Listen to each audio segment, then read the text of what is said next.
بسم اللہ الرحمن الرحیم الحمد للہ رب العالمین والصلاة والسلام علی سید الانبیاء والمرسلین. حضرات محترم، آج میں جس موضوع کے ساتھ آپ کے سامنے حاضر ہوا ہوں وہ ہے مولوی طارق جمیل کی کفریات کلمات. ان صاحب کے بیانات میں، تقاریر میں، مجمع عام میں جو کفریات ان کے زبان سے صادر ہوتی ہیں وہ خود دیوبندیوں نے قلم بند کی اور اپنے منہ پہ چماٹا مارا اور اسے شائع کیا جو میں آپ کے سامنے پیش کر رہا ہوں. یہ کتاب خطبات جمیل کے نام سے مارکیٹ میں دستیاب ہے. اس کے ٹائٹل پیج پہ لکھا ہے ایمان افروز بیانات کا مجموعہ.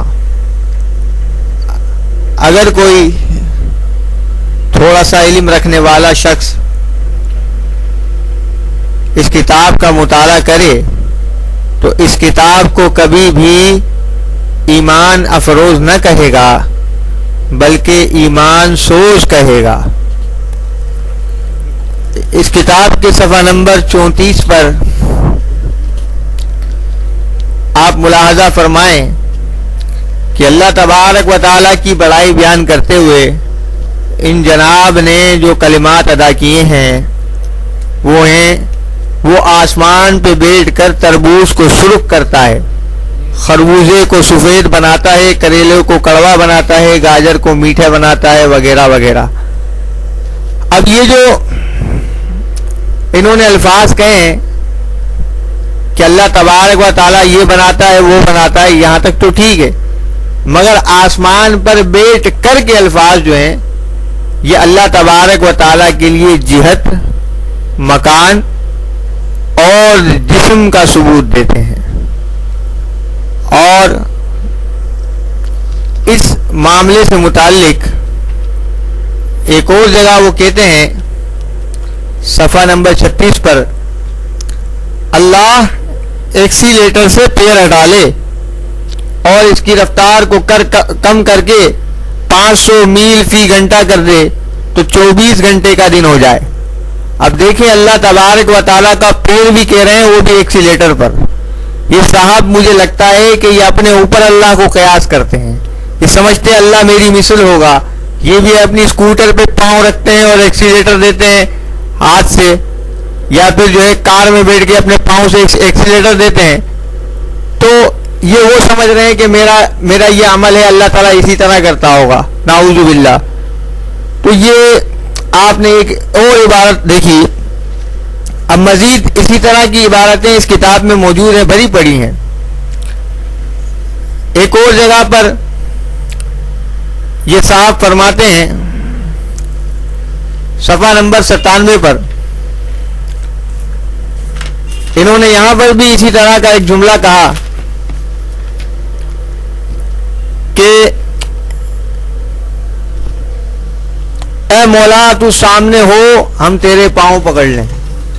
بتائیں، اللہ تبارک و تعالیٰ کے لیے ہاتھ، پاؤں، کان، ناک، اس طرح کے الفاظ استعمال کیے جا رہے ہیں. اور میں نہیں کہتا آپ اس مسئلے سے متعلق بنا نام لیے نام نہ لیں کہ کس نے کہا. کوئی فرضی شخص بنا لیں، مثلا زید، بکر، کوئی بھی نام لے لیں کہ ایک شخص ہے اس نے ایسا کہہ دیا تو اس کا یہ کہنا کیسا ہے. تو میں آپ کو 101% گارنٹی کے ساتھ کہتا ہوں دارالعلوم دیوبند سے لے کر کراچی تک سب فتویٰ دیں گے کفر کا. لیکن یہ کفر اپنے گھر کے اندر کیوں نہیں دکھائی دیتا ان کو؟ یہ وہ شخص جو مبلغ اسلام بنا پھر رہا ہے، یہ مبلغ شیطان ہے، شیطانیت کو عام کر رہا ہے، کفریات کو پھیلا رہا ہے. اللہ تبارک و تعالی ایسے لوگوں کو نیست و نابود کرے جو کفریات عام کر رہے ہیں، اپنی سریلی آوازوں کے اندر، اپنی جادو بھری آوازوں کے اندر لوگوں کو قائل کرتے ہیں، مائل کرتے ہیں. اور اس طرح کے اپنے گندے عقیدے عام کرتے ہیں. اور یہ عقیدہ کوئی ان کی اختراع نہیں ہے, میں آپ کو بتاؤں یہ امام الطائفہ مولوی اسماعیل دہلوی کی اختراع ہے. اس نے یہ عقیدہ گڑھ کے کہا کہ یہ عقیدے کے خلاف بدعت قبیحہ ہے. اہل سنت والجماعت کو بدعت قبیحہ کہا, لیکن جب گوٹ پھنسی علماء دیوبند کی, جب انہیں اپنی بچاؤ کا راستہ نکالنا پڑا تو وہ کہتے ہیں کہ ڈوبتے کو تنکے کا سہارا مل گیا. اس محاورے کے مطابق انہوں نے المہند لکھی. المہند کے اندر جب انہوں نے اپنے جعلی عقیدے بتائے, حقیقی عقیدے تو یہ نہیں ہیں ان کے, یہ سارے جعلی عقیدے. اس کے اندر صفحہ نمبر 231 پر ایک سوال کیا گیا. بقول ان کے یہ سوال علماء حرمین کی طرف سے تھے. تو علماء حرمین شریفین نے سوال کیا, کیا کہتے ہو حق تعالیٰ کے اس قسم کے قول میں کہ رحمان عرش پر مستوی ہوا, کیا جائز سمجھتے ہو باری تعالیٰ کے لیے جہت و مکان کا ثابت کرنا, یا کیا رائے ہے؟ اس کا لمبا چوڑا جواب دیتے ہوئے آخر میں کہتے ہیں حق یہ ہے کہ البتہ جہت و مکان کا اللہ تعالیٰ کے لیے ثابت کرنا ہم جائز نہیں سمجھتے, اور یوں کہتے ہیں کہ وہ جہت و مکانیت اور جملہ علامات حدوث سے منزہ و عالی ہے.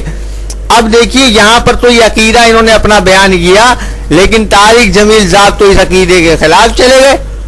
انہوں نے اللہ کا جسم بھی ثابت کیا, جبکہ ہیڈنگ انہوں نے یہ دی ہے اس سوال کی تجسیم و جہات باری تعالی. یہاں تو اللہ کا جسم بھی ثابت کر رہے ہیں, پاؤں بھی ثابت کر رہے ہیں, ہاتھ بھی ثابت کر رہے ہیں, اور کہیں کہیں تو انہوں نے ایسے ایسے جملے لکھے ہیں. یا آپ کو ایک اور حوالہ میں دکھاؤں, انہوں نے ایک جگہ پر اسی اپنی خطبات جمیل میں کہا کہ اللہ تبارک و تعالی کے لیے باہیں کھولنے کا لفظ استعمال کیا. وہ ہے صفحہ نمبر 95 پر, آپ اسے ملاحظہ فرمائیں. یہ کہتے ہیں اگر توبہ ٹوٹ گئی تو پھر کر لینا, ہاں وہ دنیا کے حکمرانوں کی طرح نہیں کہ دل کی قدورت رکھ لے گا, دل میں قدورت رکھ لے گا, بلکہ وہ تو کریم ہے, ادھر ہائے ہوتی ہے ادھر اس کی باہیں کھل جاتی ہیں, آ میرے بندے آ جا. یہ دیکھیں اللہ کے لیے باہیں کھولنے کا بھی لفظ اس نے استعمال کیا.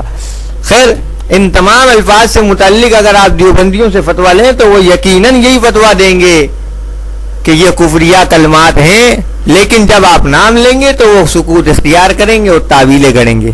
خیر ہم عوام الناس کو یہ بتانا چاہتے ہیں کہ ایسے خبیث لوگوں سے دور رہیں اور ان لوگوں سے بچیں جو کفریات کو عام کر رہے ہیں, گائے بگائے قریہ بقریہ جا کر بیانات کرتے ہیں اپنی سریلی آوازوں میں, اور پھر اس میں جو ہے اپنے گندے نظریات کو عام کرتے ہیں.